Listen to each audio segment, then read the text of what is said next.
Hello दोस्तों, कैसे हो आप सभी। मैं अरविंद आप सभी साथियों का स्वागत करता हूं एसीएस कैरियर इंस्टीट्यूट के यूट्यूब चैनल में। दोस्तों, आज की इस वीडियो में हम लोग बात करेंगे बीपीएससी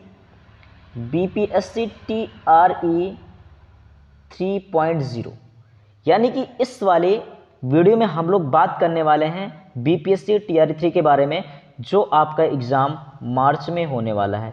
तो इसमें बेसिकली हम लोग बात करेंगे साइंस के जो भी इंपॉर्टेंट क्वेश्चन होंगे वो भी बिल्कुल एनसीईआरटी बेस्ड, ठीक है।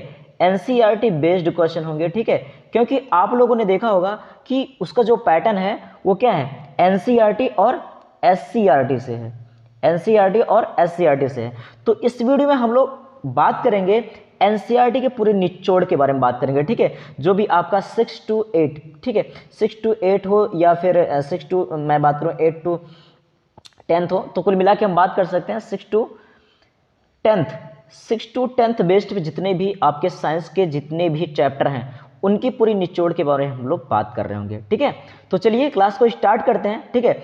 आप लोग इस क्लास को देखिएगा, ठीक है, और यकीनन ये क्लास आपके लिए काफ़ी ज़्यादा हेल्पफुल साबित होगी। तो चलिए क्लास को हम लोग शुरुआत करते हैं और क्वेश्चन हम यहाँ से लेते हैं। चलिए, अब यहाँ पर देखिएगा, ये सारे जो क्वेश्चन हैं बिल्कुल पूरी तरह से एनसीईआरटी, ठीक है, एनसीईआरटी का पूरा निचोड़ है, ठीक है। देखिएगा, जो चैप्टर हमारा वो क्या है, परमाणु संरचना, संयोजकता एवं रासायनिक बंध, उसका पूरा निचोड़ है ये, ठीक है। तो चलिए शुरुआत करते हैं। पहले जो क्वेश्चन है आपका, परमाणु में कक्षकों को भरने का क्रम किसके द्वारा नियंत्रित होता है। यानी जो परमाणु होता है, परमाणु में जो कक्षक होते हैं, क्योंकि आपको पता है कि कोई भी आपका परमाणु है तो परमाणु के अंदर क्या होता है, नाभिक। नाभिक के बाहर क्या करते हैं, इलेक्ट्रॉन्स चक्कर लगा रहे होते हैं। अब जब इलेक्ट्रॉन चक्कर लगा रहे होते हैं, यानी आपको समझना है कि ये हमारा क्या होता है, मुख्य ऊर्जा स्तर, यानी कि कोष। और कोष में क्या होते हैं हमारे उपकोष। कोष क्या होते हैं, कोष में क्या होता है, उपकोष। और उपकोष में क्या होता है, हमारा ऑर्बिटल होता है। क्या होता है हमारा, ऑर्बिटल, यानी जिसको हम क्या बोलते हैं, कक्षक। क्या बोलते हैं, कक्षक। तो कक्षकों में इलेक्ट्रॉनों के भरने का क्रम क्या होता है, ये पूछा गया है। तो इसका जो राइट आंसर है वो है आपका क्या, आपबाउ सिद्धांत, यानी आपबाउ प्रिंसिपल। दोस्तों देखने पे आपको लग रहा होगा कि आपबाउ सिद्धांत, ऐसा लगता है कि ये किसी वैज्ञानिक का नाम है। नहीं दोस्तों, ये वैज्ञानिक का नाम नहीं है, ये एक जर्मन लैंग्वेज वर्ड है, ठीक है, यानी एक जर्मन भाषा का शब्द है, ठीक है। ये क्या है, एक जर्मन भाषा का अर्थ है, जिसका अर्थ होता है क्या, जिसका अर्थ होता है रचना करना। जिसका अर्थ क्या होता है, रचना करना, ठीक है। अब इसके अनुसार क्या होता है, इसके अनुसार किसी परमाणु के उपकोषों में इलेक्ट्रॉन का प्रवेश ऊर्जा के बढ़ते क्रम में होता है, ठीक है। कहने का आशय यह है कि ऊर्जा के बढ़ते हुए क्रम में इलेक्ट्रॉनों का प्रवेश होता है ऑर्बिटल में। क्लियर हुई बात है। तो चलिए आगे बढ़ते हैं और इसको थोड़ा समझते हैं इसके डायग्राम से, क्योंकि अगर हम यहाँ पर देखेंगे आपबाउ सिद्धांत के बारे में तो आप सब लोगों ने, ठीक है, इसके बारे में पढ़ा होगा। यहाँ पर हम ड्रॉ करते हैं, जैसे यहाँ पर ओके पहले लेते हैं, यहाँ पर मैंने बनाया 1s 2s 3s 4s 5s 6s 7s, ठीक है। आगे लेते हैं, आगे हमारा हो जाएगा 2p 3p 4p 5p, ठीक है, ये हो जाएगा 5p और ये क्या हो जाएगा 6p हो जाएगा, ठीक है। ये क्या हो जाएगा 6p और आपका हो जाएगा ये 7p। उसके बाद यहाँ पर हम लेते हैं क्या, यहाँ पर हमारा हो जाएगा 3d, उसके बाद 4d 5d और आपका यहाँ पर हो जाएगा 6d। देन उसके बाद आपका हो जाएगा यहाँ पर क्या, आपका हो जाएगा यहाँ पर 4f, क्या हो जाएगा 4f और क्या हो जाएगा यहाँ पर 5f हो जाएगा, ठीक है। अब इसको देखिए कैसे करते हैं, यहाँ से आप एक एरो ऐसे ड्रॉ कीजिए, फिर उसके बाद ये ऐसे, और इसका स्ट्रक्चर अगर आप देख पाएंगे, ठीक है, इसका स्ट्रक्चर अगर आप देख पाएंगे तो मैं आपको समझाता हूँ किस तरीके से इलेक्ट्रॉनों को भरना होता है इसमें, ठीक है। इलेक्ट्रॉन को किस तरीके से आपको भरना होता है इसमें, देखिएगा इलेक्ट्रॉनों को आपको इसमें किस तरीके से भरना होता है। आप यहाँ पर देखिए, तो यहाँ पर मैंने जो डायग्राम बना रखा है, ठीक है, यहाँ पर जो मैंने डायग्राम बना रखा है इसमें आपको क्या सीखने को मिल रहा है, यानी आप यहाँ पर क्या देखेंगे, आप यहाँ पर देखेंगे जो आपको इलेक्ट्रॉन भरना है, सबसे पहले किस में भरना है, सबसे पहला जो इलेक्ट्रॉन आप भरेंगे किस में भरेंगे, 1s में, उसके बाद 2s, उसके बाद 2p 3s 3p 4s 3d 4p 5s 4d 5p 6s 4f 5d 6p 7s 5f 6d 7p, ठीक है, इसमें आप भरेंगे। अब किसी तत्व का इलेक्ट्रॉनिक विन्यास हम करके ही देख लेते हैं, ठीक है। सपोज हमने मान लो ले लिया किसी भी तत्व का, मान लीजिए हमने लिया सोडियम, ठीक है। तो सोडियम का इलेक्ट्रॉनिक विन्यास हम करेंगे तो इसका जो एटॉमिक नंबर होता है कितना होता है, 11 होता है। तो 11 होता है, यानी आपने पढ़ा होगा इस बात को, ठीक है, आपने इस बात को तो पढ़ा होगा कि इलेक्ट्रॉन जो हमारा क्या बोलते हैं परमाणु क्रमांक होता है उसको हम लोग किससे रिप्रेजेंट करते हैं, जेड से। तो जेड बराबर पी बराबर ई, ये फॉर्मूला तो आप लोगों ने पढ़ा होगा। यानी जितना नाभिक एक आपका परमाणु जो होता है, यानी परमाणु की अगर हम बात करते हैं तो आपको पता है कि जो परमाणु होता है उदासीन होता है।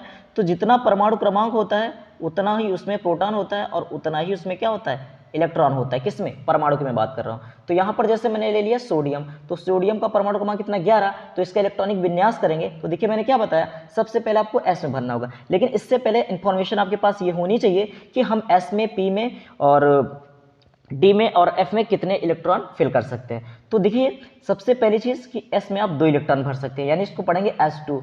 पी में आप 6 इलेक्ट्रॉन भर सकते हैं, डी में आप 10 इलेक्ट्रॉन भर सकते हैं और एफ में आप जो है 14 इलेक्ट्रॉन भर सकते हैं। कितने, 14 इलेक्ट्रॉन भर सकते हैं।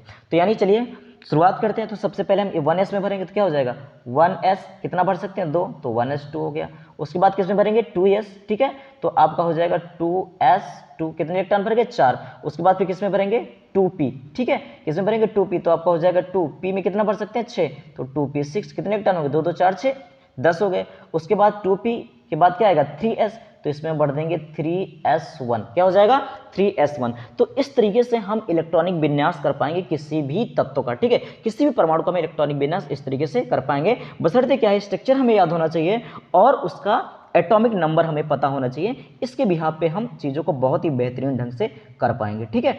आई होप ये बातें आपको समझ में आ गई होंगी, ठीक है। कोई डाउट है तो आप कमेंट करके जरूर पूछेगा। पूरे क्वेश्चन का पोस्टमार्टम करते हुए हम लोग चलेंगे, एक एक क्वेश्चन के बारे में डिटेल से समझेंगे, ठीक है।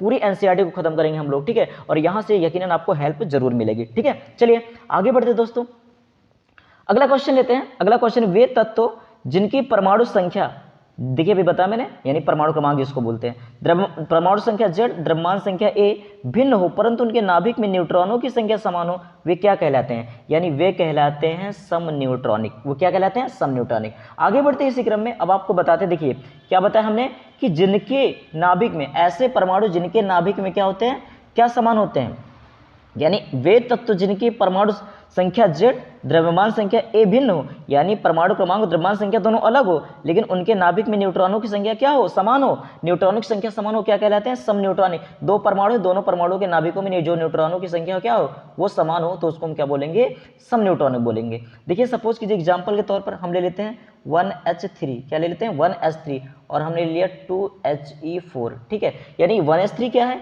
आपका हाइड्रोजन का ये क्या है, समस्थानिक है, हाइड्रोजन क्या है, समस्थानिक। अब देखिए एक चीज मैं आपको और समझा देता हूँ, समन्यूट्रॉनिक वो होता है जिनके मतलब जिनमें क्या होता है, न्यूट्रॉनों की संख्या समान होती है, और इसी से मिलता जुलता आप पढ़ेंगे समस्थानिक। क्या पढ़ेंगे आप, समस्थानिक। तो समस्थानिक क्या होता है, जिनके परमाणु क्रमांक समान होते हैं, यानी Z समान होता है। इसी तरीके से आप पढ़ेंगे सम इलेक्ट्रॉनिक, सम इलेक्ट्रॉनिक। अब सम इलेक्ट्रॉनिक क्या होता है, तो दोस्तों सम इलेक्ट्रॉनिक नाम से आपको समझ में आ गया होगा, सम इलेक्ट्रॉनिक वो होता है जिनमें इलेक्ट्रॉनों की संख्या समान होती है। क्लियर हुई बात है। तो समस्थानिक वो होंगे जिनमें परमाणु क्रमांक समान होते हैं, सम इलेक्ट्रॉनिक वो होंगे जिनमें इलेक्ट्रॉन समान होते हैं, सम न्यूट्रॉनिक वो होंगे जिनमें न्यूट्रॉन समान होते हैं, और एक होता है आपका समभारिक, एक होगा आपका समभारिक।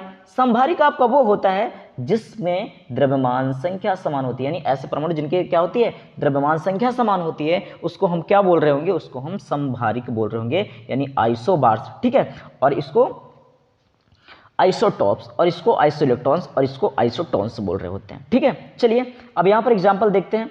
तो जैसे यहाँ पे भी मैंने एग्जाम्पल लिया, मैंने एग्जाम्पल क्या लिया, 1H3 और 2He4। अब चेक करते हैं न्यूट्रॉन को। देखो न्यूट्रॉन की संख्या निकालने का जो बेसिकली फॉर्मूला होता है वो होता है n=a-p, ठीक है, n=a-p।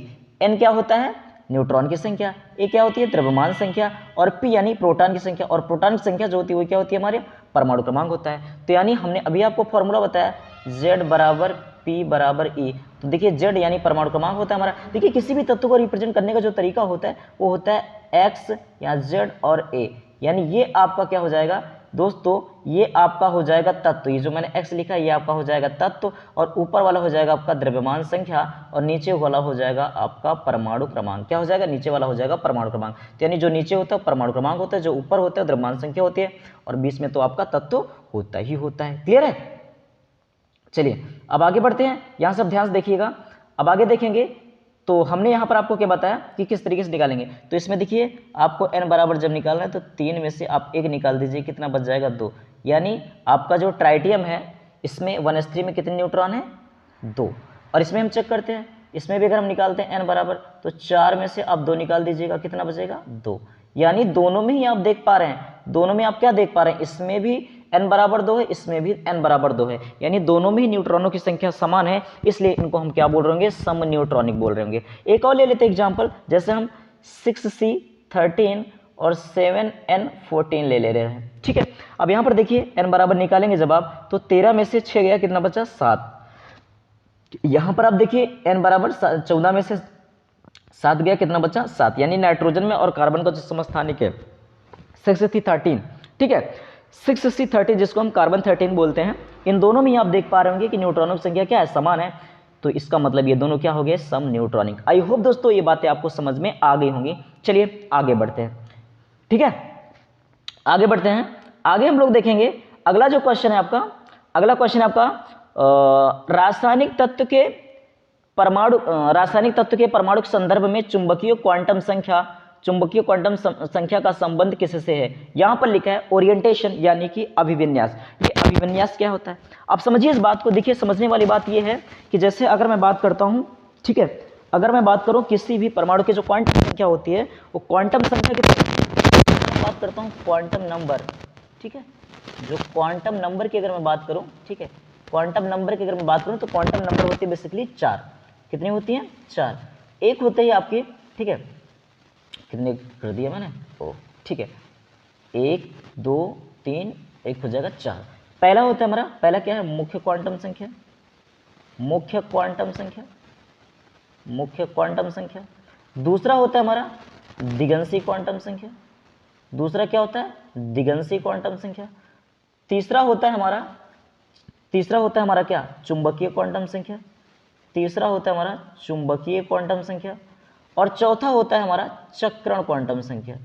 चौथा होता है हमारा क्या, चक्रण क्वांटम संख्या, यानी इसको बोलते हैं प्रिंसिपल क्वांटम नंबर, इसको हम बोल रहे होंगे। ठीक है, इसको हम क्या बोलेंगे, इसको प्रिंसिपल क्वांटम नंबर बोलेंगे, इसको एजीमुथल क्वांटम नंबर बोलेंगे, इसको मैग्नेटिक क्वांटम नंबर बोलेंगे, इसको स्पिन क्वांटम नंबर बोलेंगे। इसको जो रिप्रेजेंट करते हैं हम लोग स्मॉल n से, और दिगंशी क्वांटम नंबर को हम लोग, यानी इसको एजीमुथल क्वांटम नंबर बोलते हैं, इसको हम लोग रिप्रेजेंट करते हैं L से। और चुंबकीय क्वांटम संख्या इसको हम लोग रिप्रेजेंट करते हैं M से, और जो स्पिन क्वांटम नंबर होता है इसको हम लोग रिप्रेजेंट करते हैं S से। ये तो हो गया रिप्रेजेंटेशन का तरीका। लेकिन यहाँ पर क्वेश्चन आपका ये नहीं है, क्वेश्चन आपका पूछ रहा है कि किसको ये शो करता है, किसको प्रदर्शित करता है, क्या दिखाता है ये। तो भाई देखिए आपका जो मुख्य क्वांटम संख्या होती है ये दिखाता है कोष को। ठीक है, यानी कोष यानी मुख्य ऊर्जा स्तर के बारे में बताता है। ठीक है, मुख्य ऊर्जा स्तर के बारे में बताता है। जो आपका दिगंशी क्वांटम संख्या होता है ये बताता है किसके बारे में, उपकोष के। किसके बारे में बताता है, उपकोष के। और जो आपका चुंबकीय क्वांटम संख्या होता है ये किसके बारे में बताता है, कक्षक के बारे में। ये किसके बारे में बताता है, कक्षक के बारे में। ठीक है, कक्षकों के अभिविन्यास के बारे में बताता है, मतलब अभिविन्यास के बारे में बताता है, यानी किस तरीके से इसमें जो इलेक्ट्रॉन्स होते हैं किस तरीके से आपस में बढ़ते हैं, इसको थोड़ा समझने का प्रयास कीजिए। अब यहाँ पर देखिए उसके बाद अगला क्या है, आपका जो स्पिन क्वांटम नंबर होता है, यानी इलेक्ट्रॉनों के चक्रण की दिशा को प्रदर्शित करते हैं। यानी इलेक्ट्रॉन की जो दिशा होती है वो क्या होती है, क्लॉकवाइज और एंटी क्लॉकवाइज दोनों होती है। ठीक है, क्लॉकवाइज और एंटी क्लॉकवाइज दोनों होती है, तो इसको इस तरीके से रिप्रेजेंट करते हैं। चलिए अगर नहीं बातें आपको समझ में तो फिर से आपको समझाते हैं। ठीक है, आगे बढ़ते हैं। यहाँ पर देखिए हमने क्या बताया, जो किसी भी क्वांटम नंबर, किसी का भी क्वांटम नंबर निकालना हो तो बेसिकली क्या होता है, देखिए मैंने क्या बताया, मुख्य क्वांटम संख्या n l m s। तो आपका जो m होता है यानी मैग्नेटिक क्वांटम नंबर, ये क्या करता है, क्या दिखाता है, चुंबकीय क्वांटम संख्या का संबंध किससे, अभिविन्यास से। ठीक है, किससे, अभिविन्यास से। तो आपका n क्या है, मुख्य क्वांटम संख्या, l क्या है, दिगंशी क्वांटम संख्या, m क्या है, चुंबकीय क्वांटम संख्या, और s क्या है, चक्रण क्वांटम संख्या।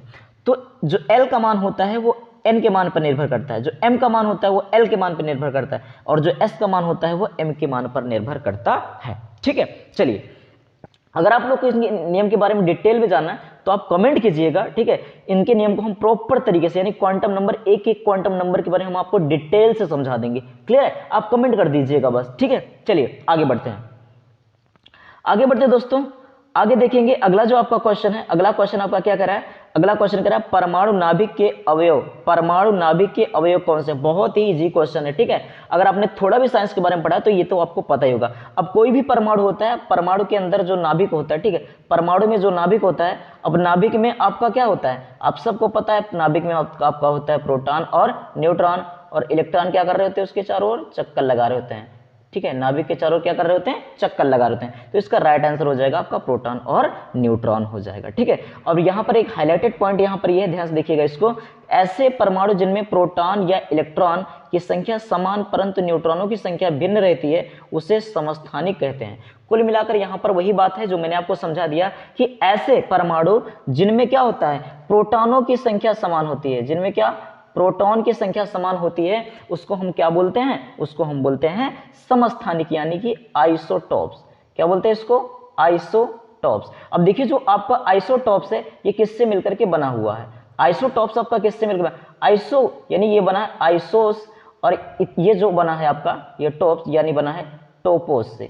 किससे, टोपोस से। इसका अर्थ होता है, आइसो का मतलब होता है सेम, क्या होता है, सेम, और टोपोस का मतलब होता है प्लेस। टोपोस का मतलब क्या होता है, प्लेस, यानी सेम प्लेस। अब ये सेम प्लेस का मतलब क्या हुआ, क्योंकि जो भी तत्व जिनका परमाणु क्रमांक समान होता है वो पीरियोडिक टेबल में एक ही जगह पर रखे जाते हैं, यानी सेम प्लेस पे रखे जाते हैं, एक ही स्थान पर रखे जाते हैं, तो इसलिए इनको क्या बोला जाता है, आइसोटॉप्स, यानी कि समस्थानिक। एग्जाम्पल देखते हैं। अब एग्जाम्पल की मैं बात करता हूँ, जैसे आपका हाइड्रोजन है तो हाइड्रोजन के 3 समस्थानिक होते हैं। एक होता है आपका 1H1, एक होता है आपका 1H2, एक होता है आपका 1H3। आपने पढ़ा होगा आपका जो 1H1 है इसको हम बोलते हैं प्रोटियम, और इसको क्या बोलते हैं, ड्यूटीरियम, और इसको हम लोग क्या बोलते हैं, इसको हम लोग बोलते हैं ट्राइटियम बोलते हैं। इसी तरीके से हम देखते हैं कार्बन 6C12, 6C13 और 6C14। इस तरीके से आपके जो कार्बन के समस्थानिक होते हैं वो कितने होते हैं, 3 होते हैं। इसी तरीके से आप लोगों ने और भी देखे होंगे, जैसे आप लोगों ने पढ़ा होगा पोलोनियम,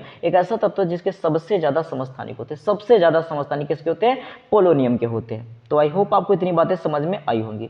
नेक्स्ट अगला क्वेश्चन लेते हैं, आगे बढ़ते हैं। तो यहां पर देखेंगे अगला क्वेश्चन आपका हीलियम के नाभिक में होते हैं। अब हीलियम के नाभिक में क्या होते हैं, तो यहां पर आपका जो राइट आंसर होगा 2 प्रोटॉन और 2 न्यूट्रॉन। देखिए आपका जो हीलियम होता है, हीलियम में होगा आपका 2 प्रोटॉन और 2 न्यूट्रॉन। अब इस बात को आप कैसे जानेंगे, समझने वाली बात है कि इसका जो एटॉमिक नंबर होता है कितना होता है, 2, लेकिन इसका जो एटॉमिक मास होता है कितना होता है, 4। यहां पर आप देखिए समझिए इस बात को कि जब हमें न्यूट्रॉन के बारे में पता करना होगा कि देखिए परमाणु क्रमांक तुम्हारा 2 है, जब परमाणु क्रमांक 2 है हमारा Z इक्वल कितना, Z इक्वल 2, लेकिन अब हम P निकालेंगे तो फॉर्मूला हमने क्या बताया, Z equal P equal E, तो यहां से हमारा निकल जाएगा कितना, P हमारा कितना हो जाएगा 2। लेकिन न्यूट्रॉन निकालने का तरीका मैंने आपको क्या बताया, N के लिए N बराबर क्या होता है, A माइनस P, क्या हो जाएगा A माइनस P, A कितना है आपका 4, -2 कर दीजिएगा कितना आ जाएगा 2, यानी नंबर ऑफ न्यूट्रॉन कितने हो गए आपके 2, और नंबर ऑफ प्रोटॉन कितने हो गए 2। तो इस तरीके से हीलियम के नाभिक में कितने प्रोटॉन, 2 प्रोटॉन और 2 न्यूट्रॉन होते हैं। अच्छा एक चीज समझने वाली बात और है कि जो आपका हीलियम होता है, हीलियम के नाभिक को हम लोग अल्फा कण भी बोलते हैं। हीलियम के नाभिक को हम क्या बोलते हैं, हीलियम के नाभिक को हम लोग अल्फा कण बोलते हैं। हीलियम के नाभिक को हम लोग बोलते हैं अल्फा कण, क्या बोलते हैं, अल्फा कण। तो एक चीज ध्यान दीजिएगा, अल्फा कण में कितने प्रोटॉन होते हैं, 2, क्योंकि जो अल्फा कण होता है वो 2 प्रोटॉन से मिलकर के बना हुआ होता है। ठीक है, आई होप इतनी बातें आपको समझ में आ गई होंगी। ठीक है, आगे बढ़ते हैं। अगला जो क्वेश्चन है आपका, ठीक है, आगे देखते हैं, प्रोटॉन और इलेक्ट्रॉन के द्रव्यमान का अनुपात कितना होता है। ठीक है, यानी प्रोटॉन और इलेक्ट्रॉन के द्रव्यमान होते हैं उनका रेशियो देखना है, तो कितना होता है 1837:1। ठीक है, क्योंकि आपको पता होगा कि जो इलेक्ट्रॉन का द्रव्यमान होता है कितना होता है 9.1 × 10⁻³ kg होता है। वहीं आप लोग देखे होंगे जो प्रोटॉन होता है, प्रोटॉन का द्रव्यमान कितना होता है 1.672 × 10⁻27 होता है, -27 kg होता है। ठीक है, तो इनका जो रेशियो होता है प्रोटॉन का और किसका, इलेक्ट्रॉन का, प्रोटॉन और इलेक्ट्रॉन का जो रेशियो होता है आपका कितना होता है 1800, ठीक है, 37:1 होता है आपका। ठीक है, चलिए आगे बढ़ते हैं। आगे देखेंगे यहां पर अगला जो क्वेश्चन है आपका, ठीक है, किसी एक ही परमाणु में 2 इलेक्ट्रॉनों की चारों क्वांटम संख्याएं समान नहीं हो सकती, यह नियम किस वैज्ञानिक ने दिया था? देखिए अभी अभी मैंने आपको तुरंत समझाया, अभी अभी मैंने आपको रसनडिल तुरंत मैंने आपको समझाया कि है क्या, ठीक है, क्वांटम संख्या है क्या। यहां पर अब बात बोल दी गई कि चारों क्वांटम संख्या, कौन सी चारों क्वांटम संख्या? एन, एल, एम, एस, यानी principal quantum number, azimuthal quantum number, magnetic quantum number और स्पिन क्वांटम नंबर। पाउली कहते हैं कि इन चारों का मान कभी भी समान नहीं हो सकता एक ही परमाणु के 2 इलेक्ट्रॉनों के लिए। ये नियम किसने दिया? पाउली ने दिया। क्योंकि इनका कहना यह भी है कि अगर एन, एल, एम का मान कभी अगर सेम हो भी जाए तो कभी भी एस का मान एक नहीं होगा, सेम नहीं होगा। अभी बात समझते हैं कैसे। सपोज कीजिए, इनको मैं कह रहा हूं कि अगर आपको डिटेल में समझना है तो कमेंट कीजिएगा, मैं आपको समझाऊंगा, बट फिर भी आप समझिए। मान लेते हैं कि एस का मान जितना भी हो, एस का मान अगर आप देखेंगे, क्योंकि एस का मान क्या होता है, एस का मान एक का मान होता है +½ और एक का मान होता है -½ क्योंकि आप देखेंगे कि जो हमारे ऑर्बिटल होते हैं, ऑर्बिटल में जो भी इलेक्ट्रॉन्स भरे जाते हैं, ऑर्बिटल में जो भी इलेक्ट्रॉन भरे जाते हैं उनका भरने का क्रम इस तरीके से होता है। हालांकि डायरेक्टली इसको नहीं भरा जाता, भरने का सही मायने में तो तरीका ये होता है कि सपोज कीजिए ये हमने पी वाला लिया जिसमें हम कितने 6 भर सकते हैं, तो पहले हमें एक एक करके भर देना है, क्योंकि यहाँ पर हुंड के नियम को भी फॉलो करना होता है। देन उसके बाद अगला वाला जो हम इलेक्ट्रॉन भर रहे होंगे, तो ठीक है इस तरीके से हम भरते हैं, इस तरीके से। तो जो अप वाले हैं उनके लिए +½ लगाते हैं और जो डाउन वाले हैं उनके लिए क्या लगाते हैं, -½ लगाते हैं, ठीक है। तो इस तरीके से इनका मान +½ -½ बिल्कुल बदल जाएगा। यानी कहने का आशय ये है कि अगर तीनों के मान कभी समान हो भी गए तो एस का मान एक जैसा कभी भी नहीं होगा, ठीक है। ये किसने दिया था? पाउली। इनके पूरे नियम को बोला जाता है पाउली का अपवर्जन नियम। क्या बोला जाता है? पाउली का अपवर्जन नियम, पाउली का अपवर्जन नियम, ठीक है, पाउली का अपवर्जन नियम बोला जाता है, ठीक है। आई होप दोस्तों आपको इतनी बातें समझ में आ गई होंगी, क्लियर है। आगे बढ़ते हैं, अब आगे देखते हैं। अगला क्या है आपका? वह एकमात्र ऐसा तत्व कौन सा है जिसके समस्थानिकों के नाम भिन्न भिन्न है, ठीक है। अभी मैंने आपको बताया कि हाइड्रोजन है, हाइड्रोजन के 3 समस्थानिक होते हैं, एक प्रोटियम, एक ड्यूटीरियम, एक आपका क्या है, ट्राइटियम। तो जो आपका प्रोटियम होता है उसका फॉर्मूला होता है 1H1, जो आपका ड्यूटीरियम होता है उसका होता है 1H2, जो आपका ट्राइटियम होता है उसका फॉर्मूला होता है 1H3, ठीक है। वो क्या होता है? 1H3 होता है, इसके यानी सिंबल होता है इनका, ठीक है। फॉर्मूला क्या ही बोला है। चलिए आगे देखते हैं। अब यहां पर आप समझेंगे, देखिए इसमें हम बात करेंगे जो हमारे फंडामेंटल पार्टिकल्स हैं, यानी कि हमारे जो मौलिक कण है, ठीक है। मौलिक कण जो हमारे हैं, कलर चेंज करता हूं, ठीक है। मौलिक कण हमारे इलेक्ट्रॉन, प्रोटॉन और न्यूट्रॉन। इलेक्ट्रॉन को ई से, प्रोटॉन को पी से और न्यूट्रॉन को एन से रिप्रेजेंट करते हैं। अब इन पे परम आवेश कूलाम, यानी इन पे चार्ज कितना होता है? तो देखिए इलेक्ट्रॉन पे जो आवेश होता है, नॉर्मली इलेक्ट्रॉन पे जो चार्ज हम लिखते हैं क्या होता है, 1.6 × 10⁻⁻19 कूलाम होता है।